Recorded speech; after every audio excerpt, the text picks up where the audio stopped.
Hi everybody, this is Sable Dragon Rook, you can call me Sable, and welcome to Spyro. We are doing any percent no balloonist skip, also known as NBS. It's the game's no major glitches category. So we are going to clear our save data, and then timing will start as soon as I hit this first input, so timing can start in 3, 2, 1, go.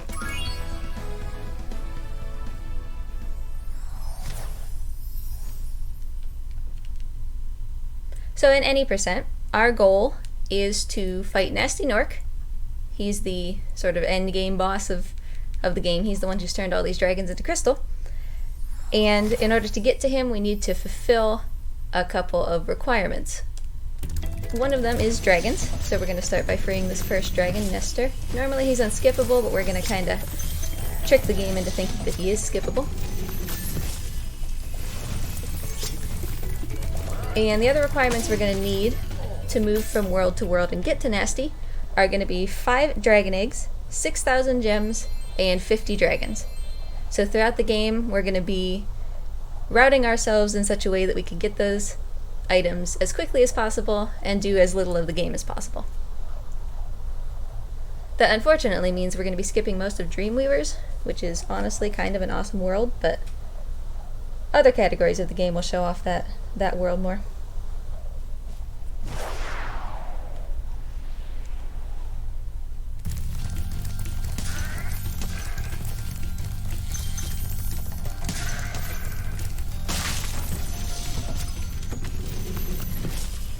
And unfortunately we don't get to watch any of these dragons either. They are actually really awesome. The remaster did a very good job. If you haven't played this game, I would highly recommend that you play it at least once to see all the sort of character that they were able to infuse into it.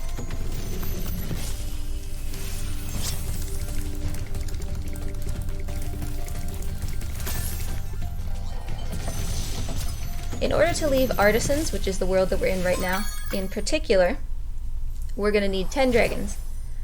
That should be no problem because we're collecting dragons anyway to get to that 50. But we won't be able to leave until we have those 10. And then once we have them, we can swing by the balloonist and he'll take us to Peacekeepers, which is the next world.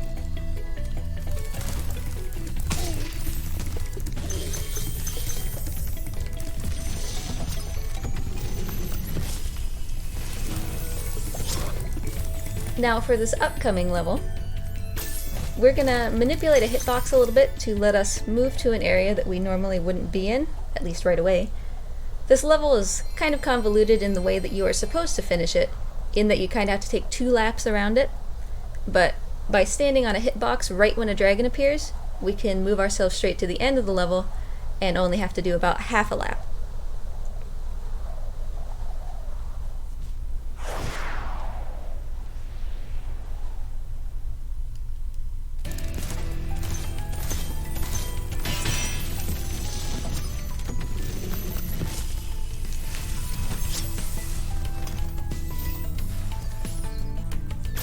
Yeehaw! Well, there's 2 ways that skip can go. That was the slower one, but it's also the more exciting one, so I can't complain about that. He shot us way up into the air with the force of his hitbox spawning, I guess you could say. But the alternative way that looks is you just kind of stand in midair, so that was more exciting anyway.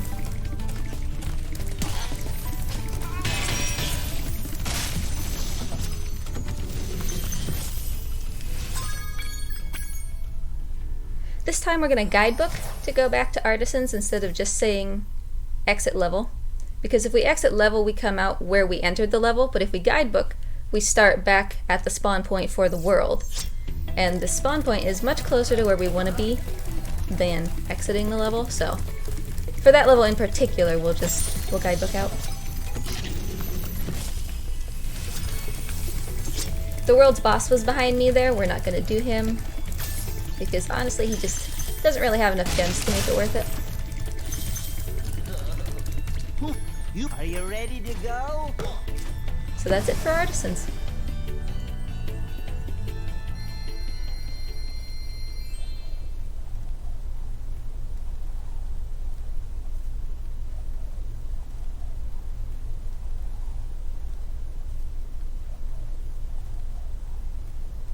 We've got a couple new things coming up in Peacekeepers. We've got flight levels for the first time. We've got egg thieves for the first time. So the number of things that we have to do here certainly has increased from Artisans. And for those who are brand new to Spyro, the gems are red is 1, a value of 1, green is 2, blue is 5, yellow is 10, and purple is 25. So whenever possible, we're going to be trying to get these 5s and 10s and just, you know, kind of leave the reds and greens behind.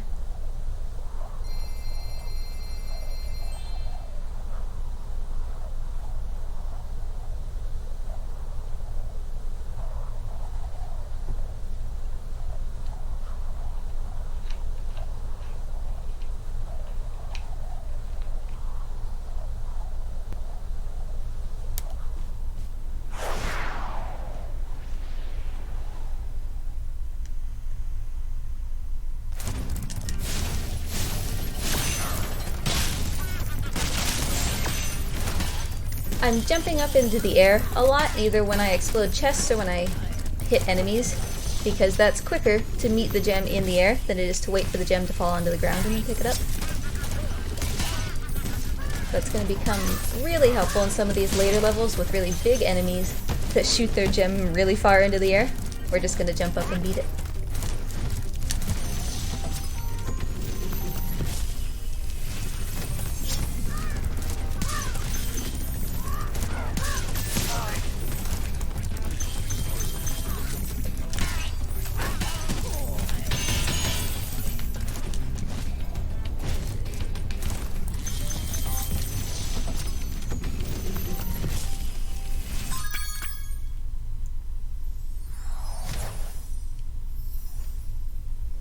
You're right, Spyro can flame during flight. I can flap, I can do spins, I can flame. The developers really added a lot of little quirks.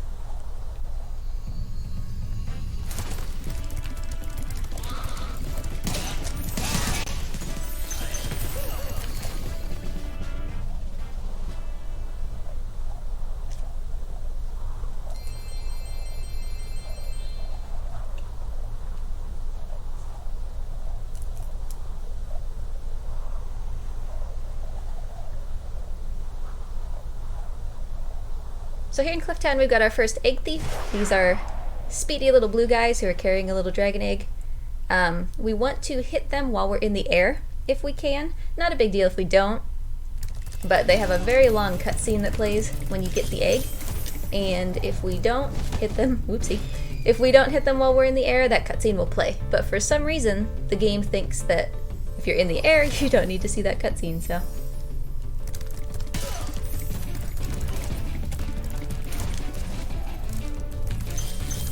You're not really supposed to make that jump, which is why that was kind of hard the first time. The game kind of doesn't want to admit that you're allowed to do that.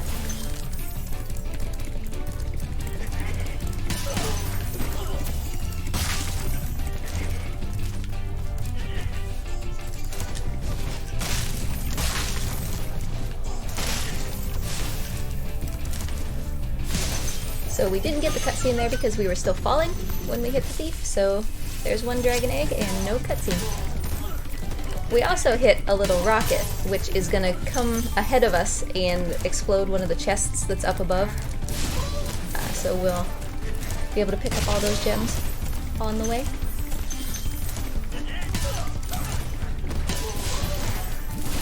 The chest was straight across here where all these 10s are sitting.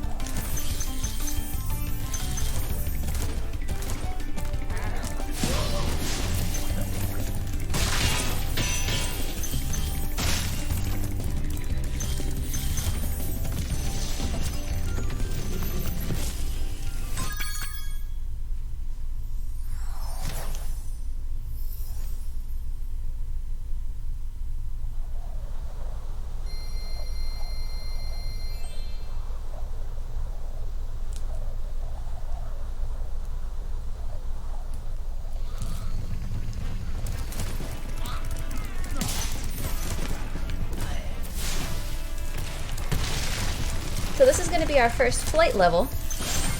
Flight levels are really a good bang for your buck as far as gems are concerned. Every flight level is worth 300 gems, and the longest flight that we're going to do is, actually it's this one, and it comes in, hopefully, around 1:05. So you'll be hard pressed anywhere else in the game to find 300 gems in a minute, which is why we do these. I am also, in the Spyro community, specifically an individual flight runner for these levels.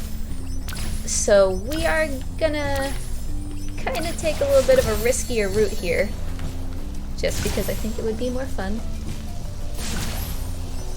Very high risk, moderately high reward. We will save a couple seconds if we can pull it off.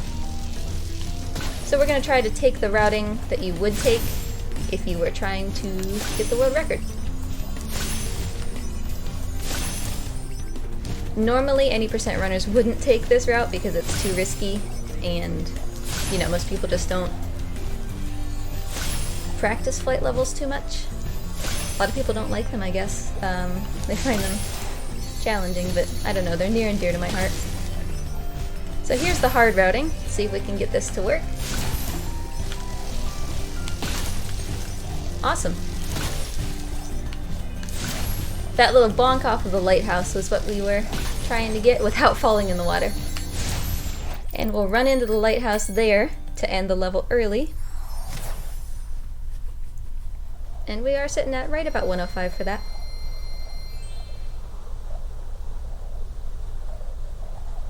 I believe the current world record is 101.8 or so.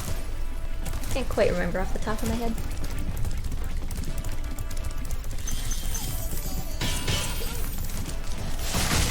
Ooh, that thief juked me. Come here, buddy.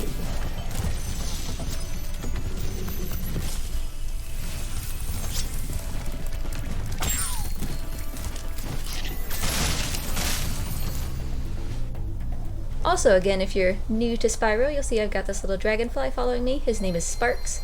He is basically my health meter. When he's yellow, I'm full.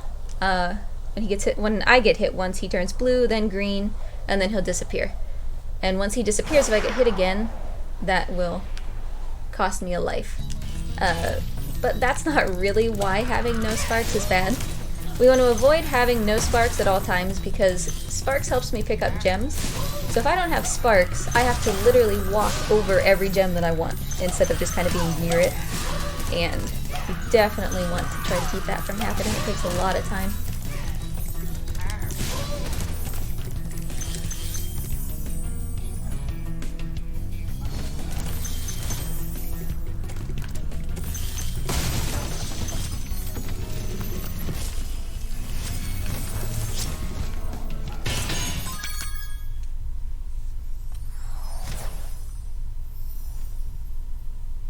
But sometimes, even if I have yellow sparks, I will still run into those little, we call them fodder animals, the animals that spawn the butterflies that Sparks eats in order to heal. Because every 10 of those that you get, you spawn an extra life butterfly, and that will take Sparks all the way back to yellow no matter what color he is. So I'm kind of low-key planning it out so that when we're in Beastmakers, which is the hardest world, we'll hit that 10th fodder and we'll possibly get like a full heal when we really need it.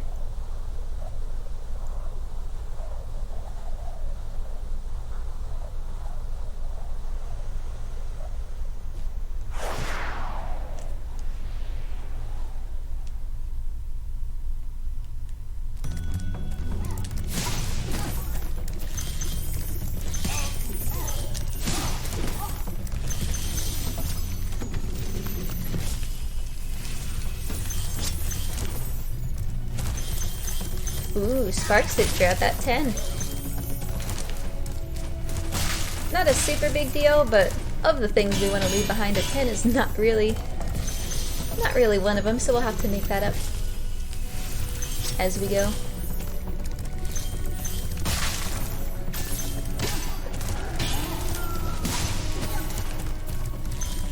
When we get to Dreamweavers, we're going to be fighting a boss.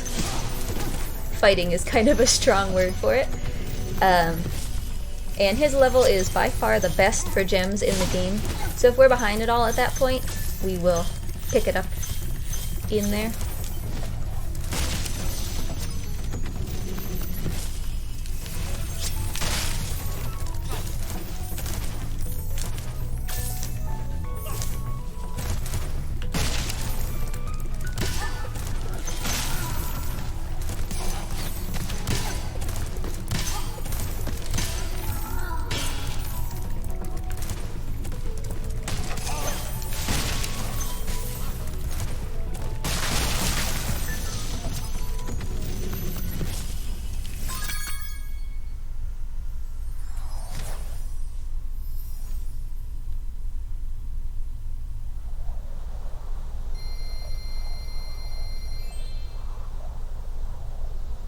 You know, I was thinking that I was going to do this whole, you know, introduce you to a boss since it'll be the first boss that we fought sort of thing when we went into Dr. Shemp.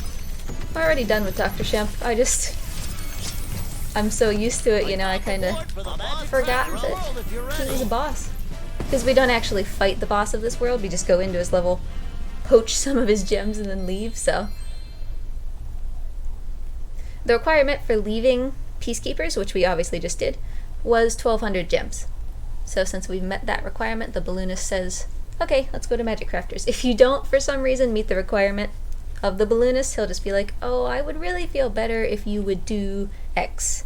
And that's, you know, whatever requirement that particular balloonist would like to see from you. To leave Magic Crafters here, we're going to need those 5 dragon eggs.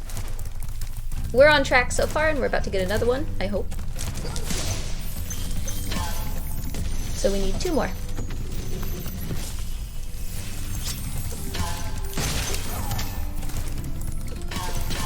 And that bonk was on purpose to help me turn around.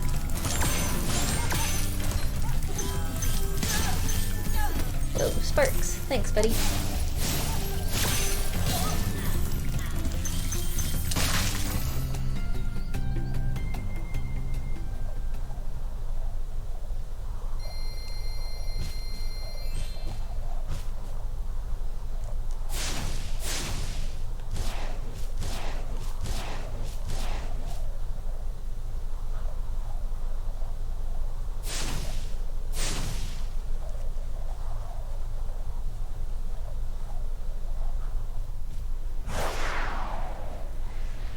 So this category, any percent, is normally timed by the in-game timer, as far as, you know, like leaderboards and everything are concerned.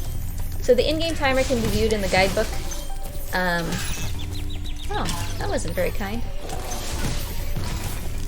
Sparks, buddy, I could use that.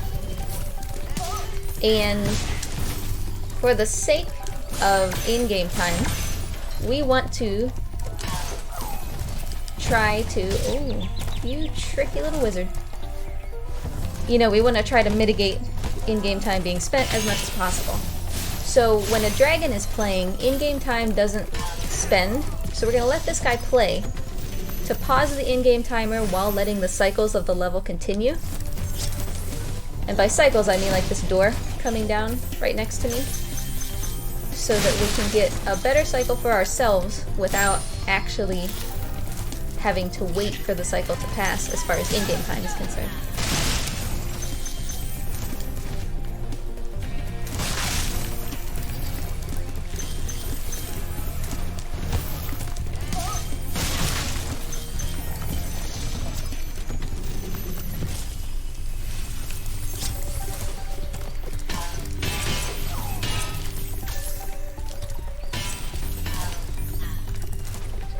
Had we just run straight through that level without trying to do that cycling thing, we would have been stood, you know, kind of waiting for each of those doors.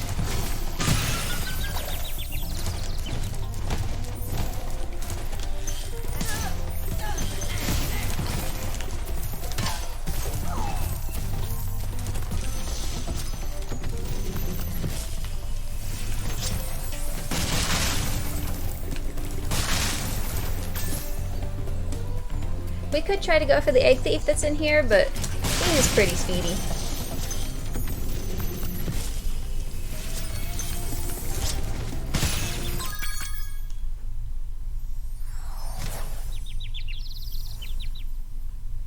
We took another risky move there as well by running into that chest at the end.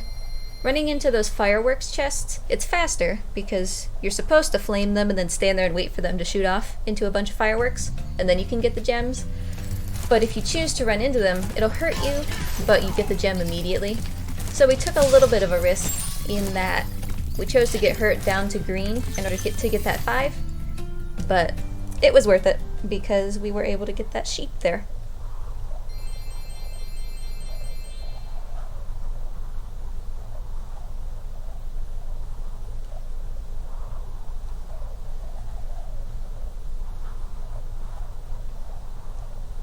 Magic Crafters is a very cycle-dependent world.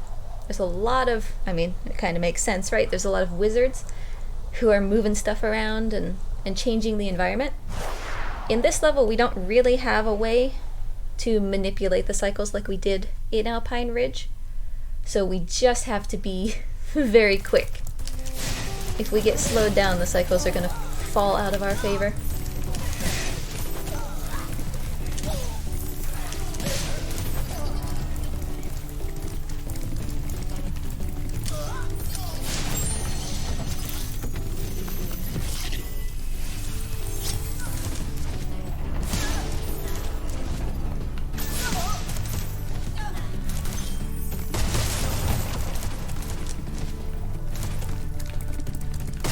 This is also going to be our first introduction to the Supercharge. Supercharge basically makes Spyro invincible and makes him go really fast so he can jump further. Invincible is helpful because that means that chests like those gem pop out of the top chests that normally Spyro can't charge into, he can now break. See? And he also won't take damage from these.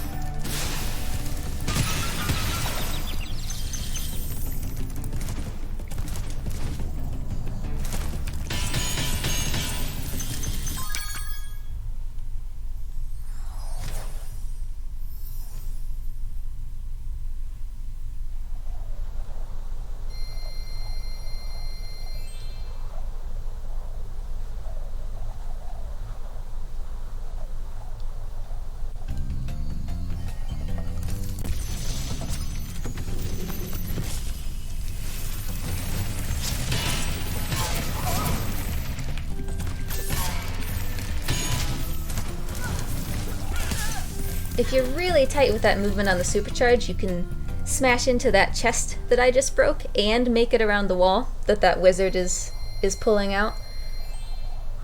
It's a bit tricky, and it saves just a couple seconds, but it's always a fun trick if you can pull it off.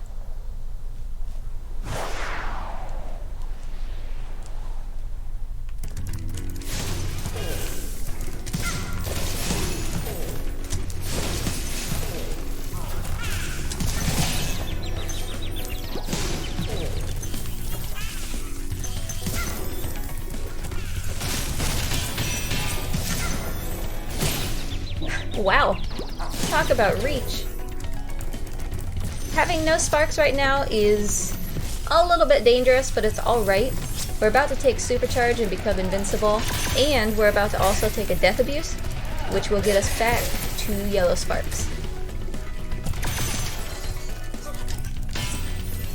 So I mean, sure, we do kind of have to go pick these up by walking over them since we don't have sparks, but that's okay.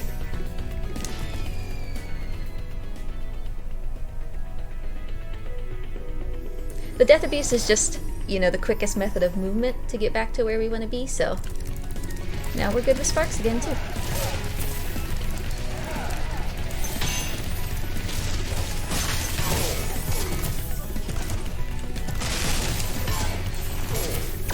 And the staircase, that is lovely to see. Supercharging up that staircase is certainly one of the trickier things in this run. And it worked out just fine. That's actually the first time I've gotten that supercharge in probably like a month.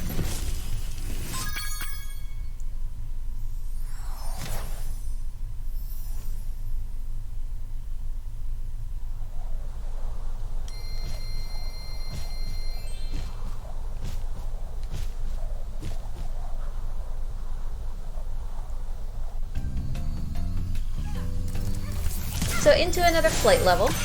It's worth noting that the first time you enter a flight level, if there are moving obstacles like airplanes or boats that sort of, you know, have a track that they follow through the level, the first time you enter, where they are is a little bit different than any other time. For Crystal Flight, that really helps us, so we definitely want to try to complete Crystal Flight on the first entry, because the planes are a bit more favorable in their location. Not a big deal if we don't.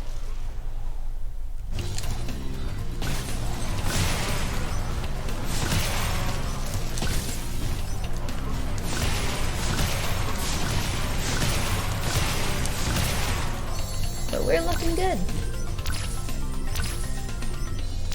The only difference would have been that that first airplane would have been a little bit further away from me, which obviously takes more time.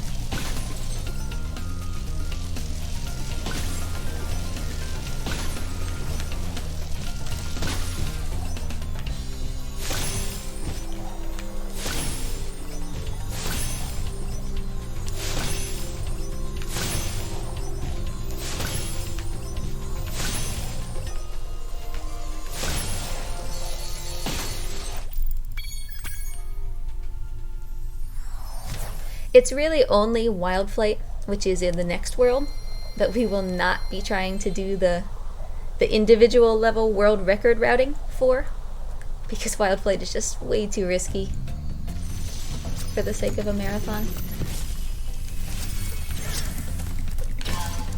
So we'll do that one a little bit calmer, I guess. Here's the first boss that we're actually gonna fight. Blowhard has wind powers, which I'm sure you could guess. He can summon lightning, which really won't matter until the end. He can definitely hit us with it, which takes a long time. So we're going to try to quick cycle him if we can. Unfortunately, that means that we do need to preserve at least a green Sparks until the end of the level, so that we can take a hit. Ideally, we do even more, so that Sparks can help us pick up the gems.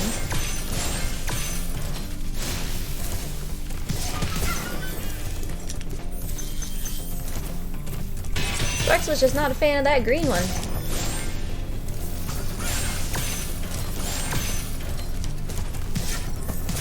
So here's Blowhard. We have to hit him 3 times, and he'll move throughout the level as we hit him.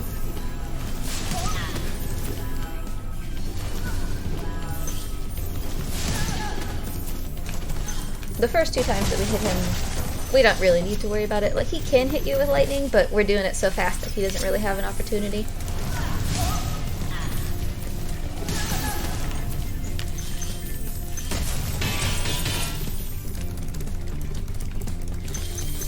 Here's hit number 2. We'll jump up and meet his gem. Now, we have enough Sparks to do this. We damaged Abuse to get that chest quicker, so that we could keep up with him. And in keeping up with him, we prevented him from going up into the sky and summoning his lightning, so that was a pretty easy fight. Had we landed like normal and just, you know, not run into that chest and took damage, he would have been out of reach for about 5 seconds. Would you like to go? On to Beastmakers, which I think most NE% runners would agree is the hardest world. The levels are long, they have enemies that are very smart, I guess you could say, with their hitboxes as far as when they can injure you. Getting through the levels is a bit more challenging because you have things like supercharges stacking on top of each other.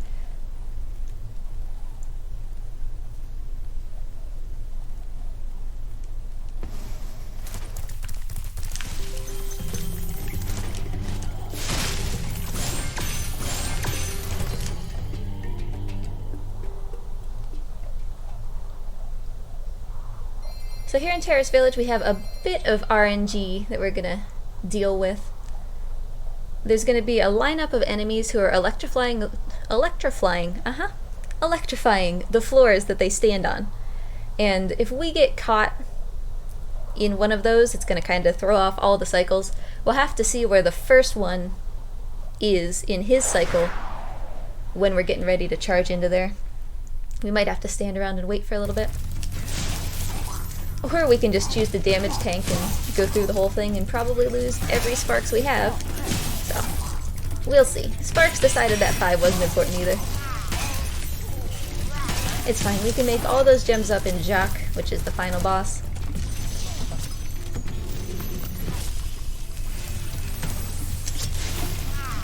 Kinda hard to see there on the ground, but there was a rocket that I just lit real quick. We'll meet up with those gems later.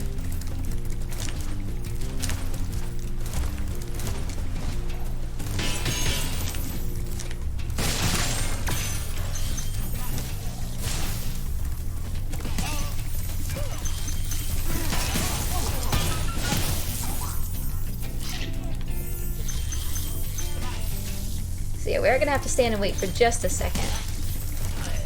But this is actually fairly good cycling. Actually, that was perfect.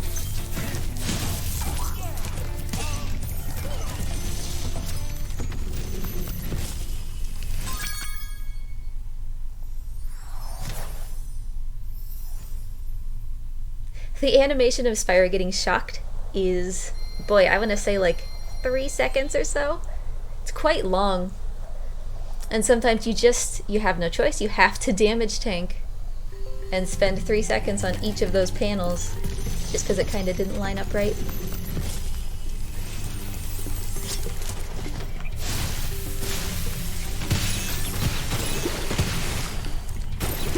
Well, that was cruel. So, because we have no Sparks, here in Wild Flight, which is coming up, we are going to purposely fail the first time, because if we crash at a flight level, it counts as a death, and it will bring us back to yellow Sparks.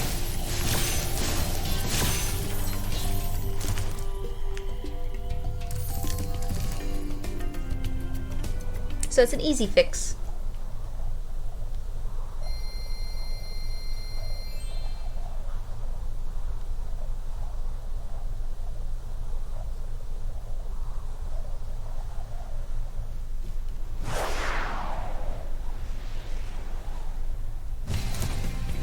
Okay, now we have yellow Sparks, even though we can't see it. We won't see it till we leave the level. That also means, another benefit, the cycling that I was talking about before is better on second entry and onward for Wild Flight, so we kind of just did ourselves a favor there and made it a little bit easier.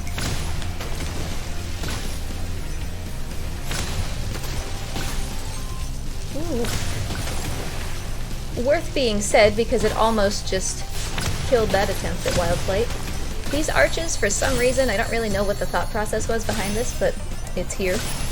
The arches have physics, so when they break into pieces, the pieces like have weight and hitboxes and can hit you, and they can shove you into the water, which nearly happened there and nearly killed me.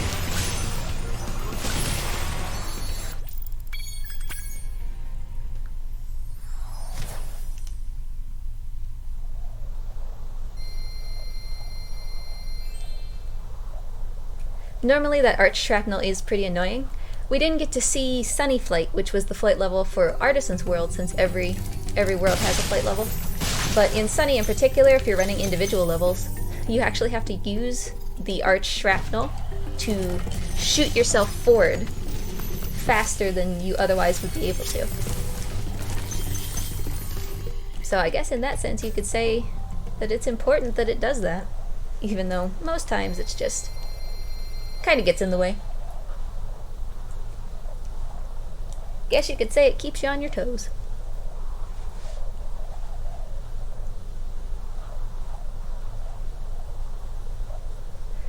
Misty Bog is definitely, like, I think if you talk to any Spyro any percent runner, they would say that Misty Bog is the hardest level.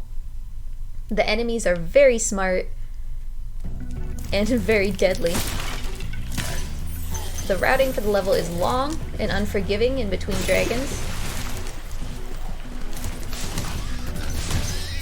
We just went backwards though. This is the end of the level, but we were able to kind of cheat our way to the end here, just because this makes more sense to run it from this direction. Misty's kind of shaped in a weird Y, and thankfully we don't have to do about half of it, at least in this run. So it makes more sense to go from backwards to forwards than it does from forwards to back. Of course, that's at the cost of 1 sparks, and now it's at the cost of 3 sparks because, let me explain what happened there. There is a very small area inside that log that the game doesn't recognize as part of the log. I'm sure that you saw that I was standing on the log and yet somehow took damage, so it happens. Sometimes the game just thinks that you're in the water when you're not. We do have to be careful, because a death is going to take us all the way back to basically the beginning of the level.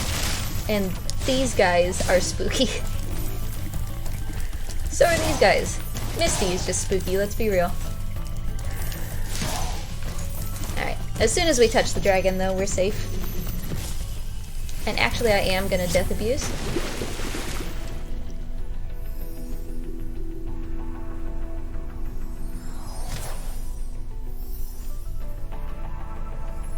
Again, that's gonna be to get that sparks back.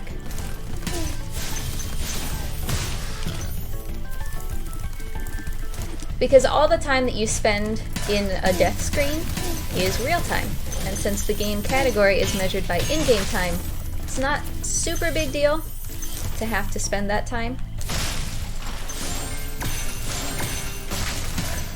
You would spend less time, you know, doing that than you would picking up the gems without sparks.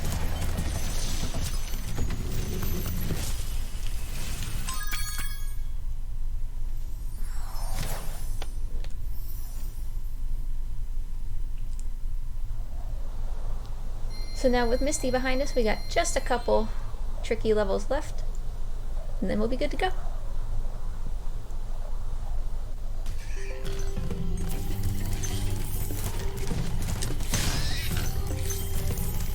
Treetops, the next level, is definitely the home of the supercharge.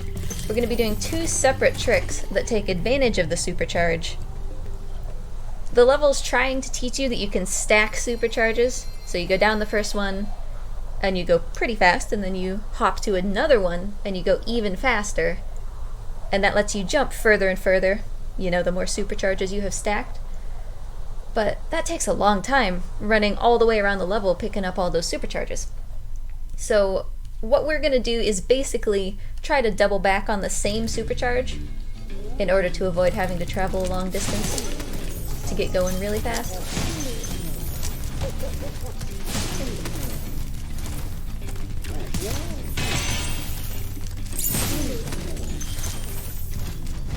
Because you definitely need more than 1 supercharge in order to get to some of the places in this level. The first one is right where that green thief was standing. I'm gonna try to just clip the edge of the supercharge to pick it up. And then instead of running all the way around the level, we just kind of ducked down there.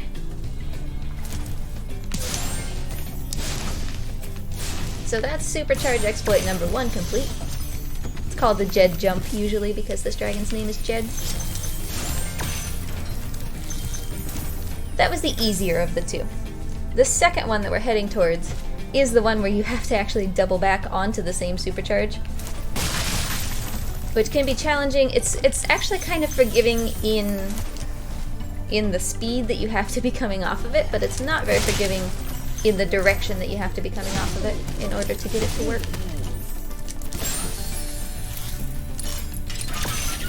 And I'm getting that fodder there, again, because we're about to fight the boss, and I would like for the life up butterfly to spawn during the boss for a full heal.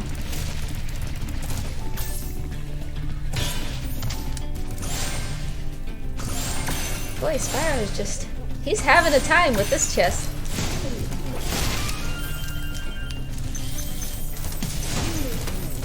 Alright, so let's see if we can get this to work on the first try. No. Okay. That's fine. It's better to sort of salvage it like that than let ourselves die. That one worked.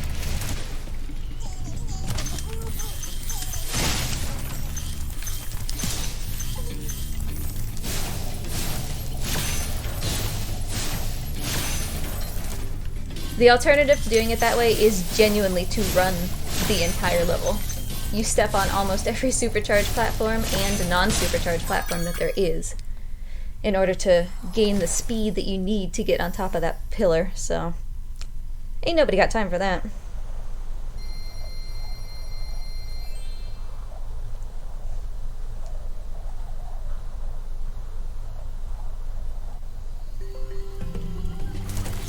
You'll notice that all we need is one more dragon to hit our 50 dragon goal. So we're going to be getting him here in the boss world, Metalhead. Metalhead has a bit of RNG. Usually it can be in our favor, because he has, in the arena in front of him, he has a bunch of power poles that keep him alive, and we need to destroy those. The good news is that while he's trying to throw monkeys at our face, his monkeys can destroy his own power poles. So it's a little bit of RNG, you know, whether he actually hits them. But always nice to see if he does.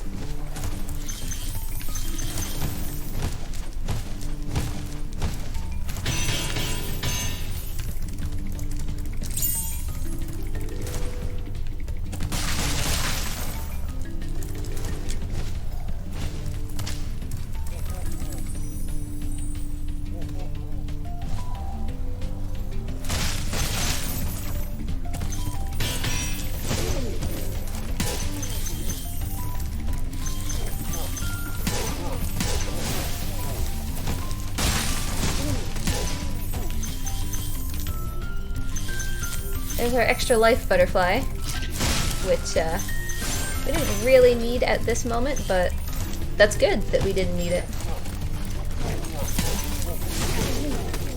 And it did work out just as we had hoped, where we got that extra life in the boss level just in case we needed it.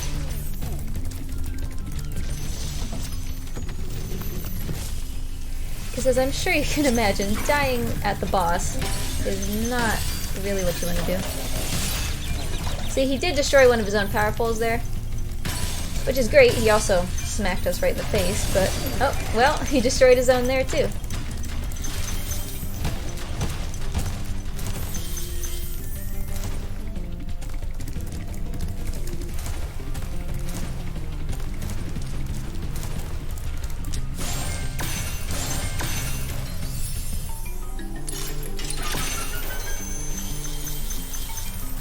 Gonna try to bait him into destroying one more. Yeah.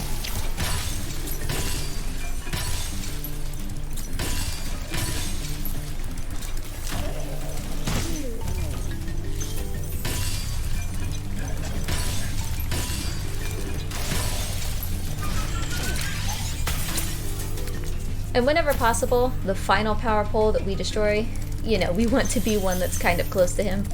And so that worked out pretty well. He was very cooperative in ensuring his own demise.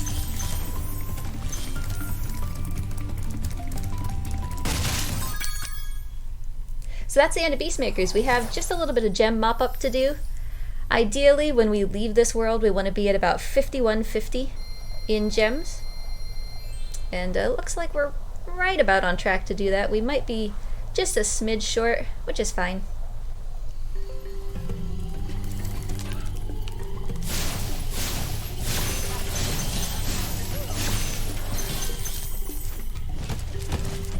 The later in the game that a world is, the better the gems are. So it is worth it to spend some time collecting gems here, since we're getting more 5s than we're getting, you know, 2s and 1s.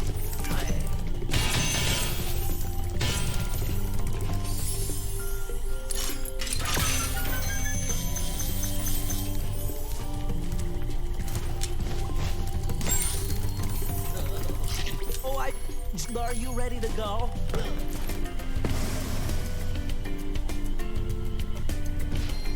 So Dreamweavers is the final world before Nasty.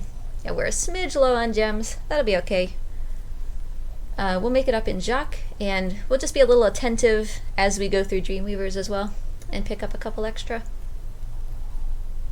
Unfortunately, we're not going to do most of the Dreamweaver's levels because length to gem ratio, they just don't really make sense. I mean, they have great gems. I mean, when you're thinking about an artisan's world that has at max 200 gems per level, we're talking like 600 or so in these Dreamweaver's levels, but they're just very long. So we're basically going to do the flight and the boss, and that is all. I'm going to swing over here real quick, grab these just to help our gem count a little bit.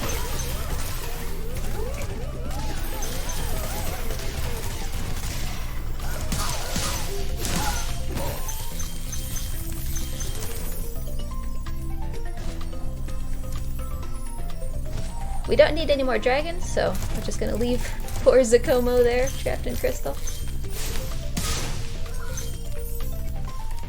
Oh, this guy. A lot of times he will shrink his own buddies here, and he was not kind enough to do that this time, so we gotta do it ourselves.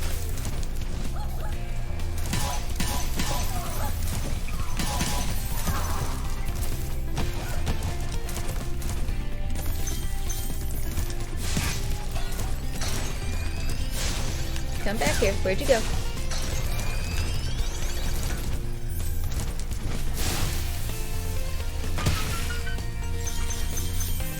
So here's Icy, final flight level. Arguably the hardest, but you know, that's gonna vary from person to person. I would say that it's the hardest just because 2 of the 4 obstacles are often really unwilling to admit that they've been hit. So these lighthouses in particular can sometimes be a little bit of a challenge.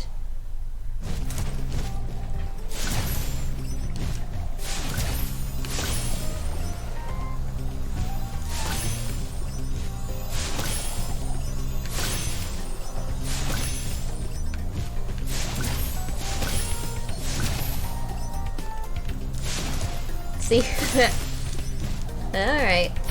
Light yourself up, buddy.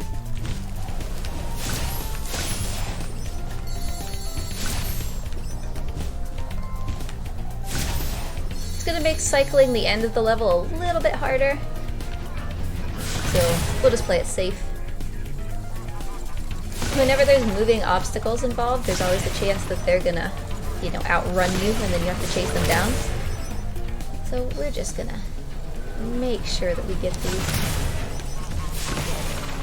at the cost of just a few seconds.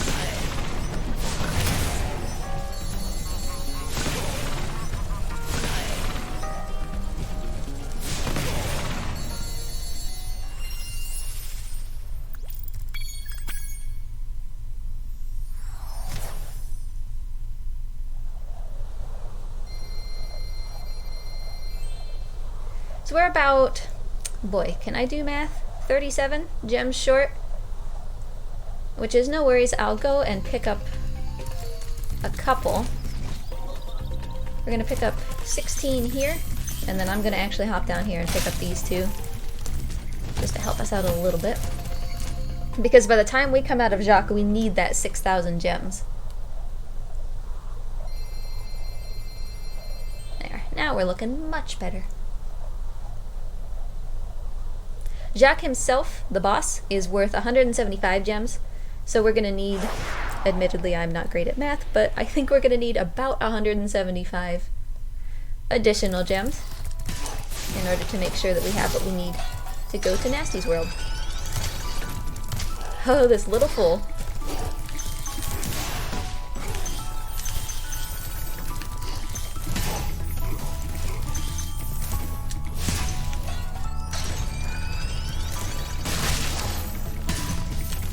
And it's definitely better safe than sorry when it comes to these 6,000 gems.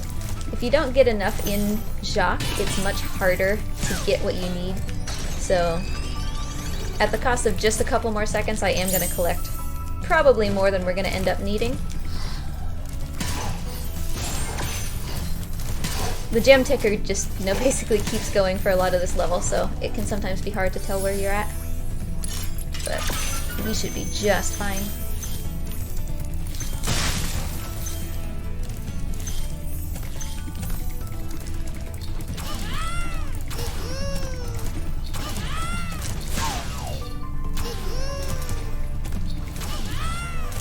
don't need to wait for this because the hitbox for the whirlwind is underneath the island.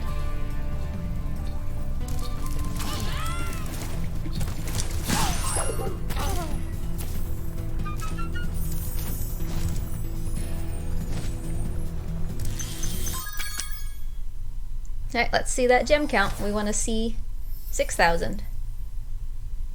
And hopefully not too much more. Very nice.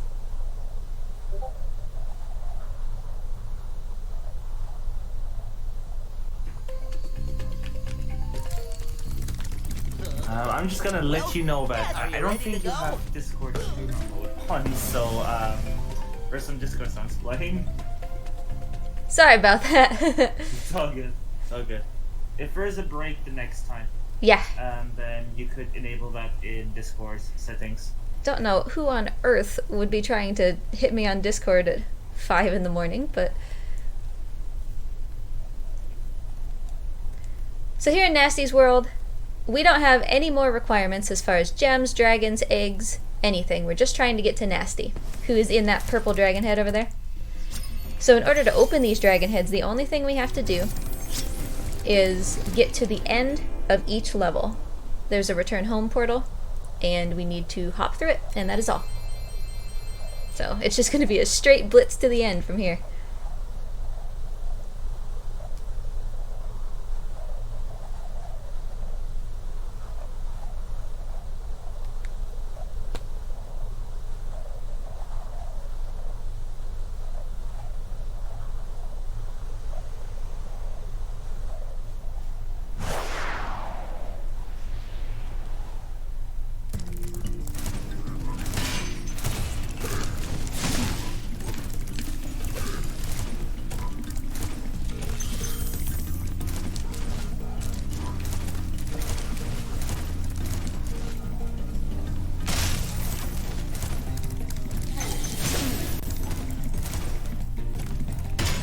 We're completing this level almost as fast as it takes for the level to load, so, or actually a little bit faster, which is what we want to see, because then that means these guys load like without barrels and stuff like that. That is helpful to us.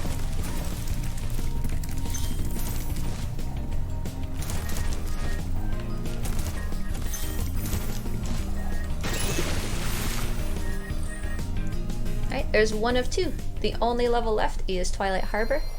And hopefully we're going to be able to use a supercharge exploit there to zoom right through the end.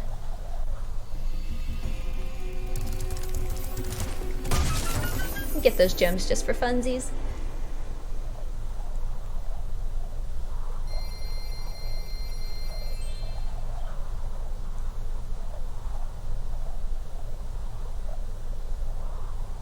So timing is going to stop on Nasty Nork, which is the next level. We're gonna flame him. Basically, we're gonna flame him once and then he's gonna run away. Then when we flame him the second time, that'll be time. I'll call it out too. After that, the credits are gonna play. I mean, we'll skip them, but there's gonna be credits and like a final cutscene. We're gonna check the in-game time after that, just because I'm curious to see, you know, what it was. But the run technically real-time stops at Nasty.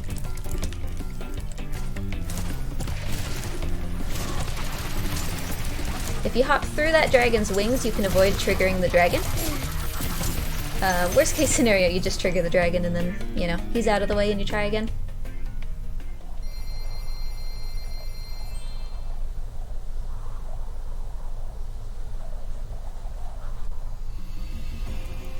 So we are on to Gnasty Gnork.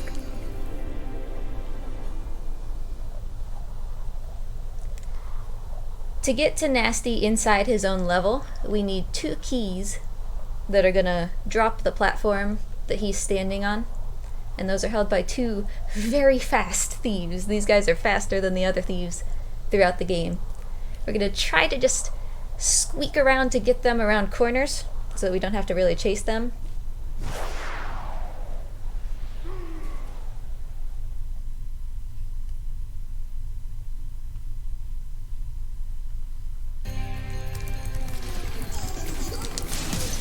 There's key thief number 1.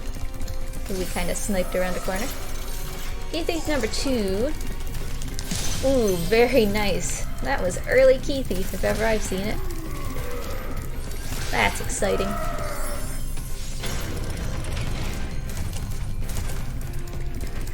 That second key thief can be a real booger sometimes. We also have to be careful right there, chasing after Nasty. If you stay too close to him, he has a huge hitbox that's like way outside his body. So if you stay too close to him, you'll kind of bonk on nothing in midair, and he'll fall into the purple lava? Is that what that is? And a death in this level means all the way back to the beginning, back to both key thieves, everything. So we definitely want to avoid that. Alright, timing is going to stop here in just a second when I flame Nasty. Alright, ready, time. You're toast, Nork. So we're going to skip these cutscenes real quick just because I'm interested what the in-game time is. But that has been Spyro any percent.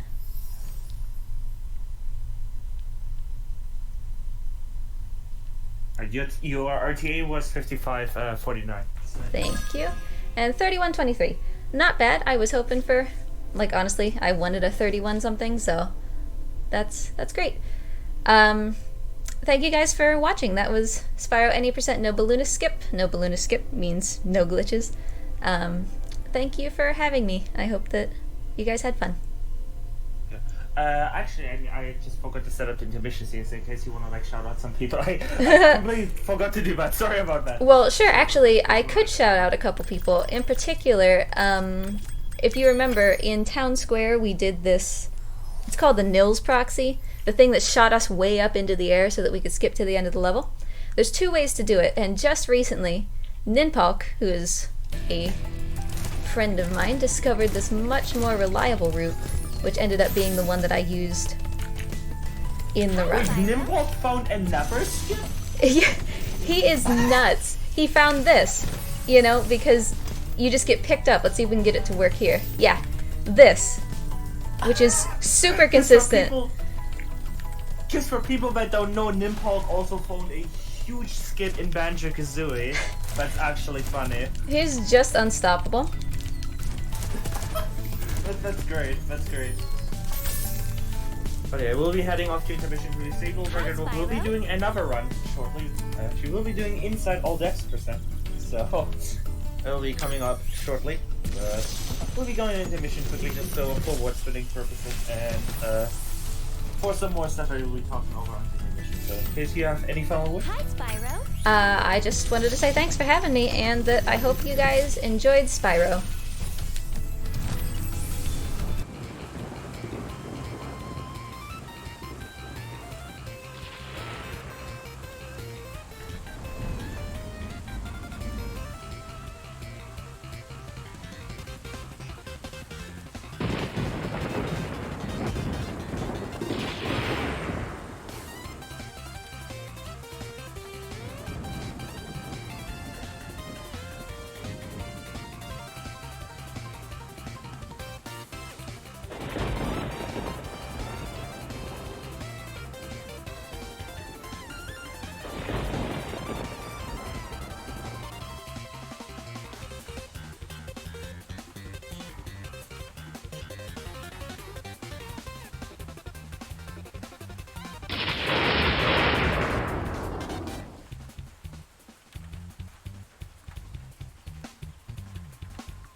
Alright, everyone.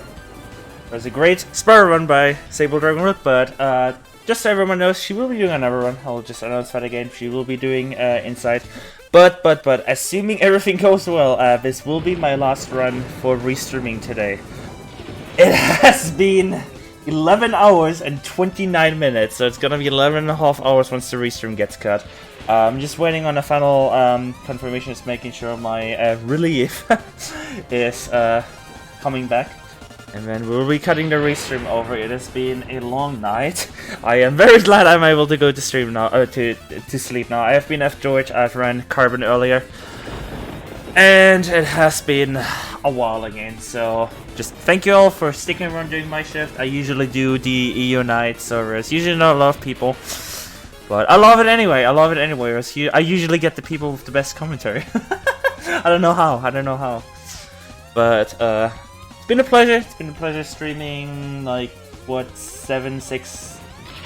Let me check. Because I did cut over for Pokemon Sword and Shield. 1, 2, 3, 4, 5, 6, 7, 8, 9... 10 runs! It's been a pleasure to stream a full 10 runs again this night. And I will be back today. I will be back for the night again for our, I believe, Child of Eden. If not, Need for Speed Run, I will be starting the restream again. So it's been a pleasure, and once we're actually cutting the restream over, I will be giving you all a warning again, just boom, when the stream is actually going to go down for a second. And when that happens, just make sure you refresh. Until a bit.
Alright, everyone, my relief is here. Raikou will be handing me off here, so thank you, Raikou.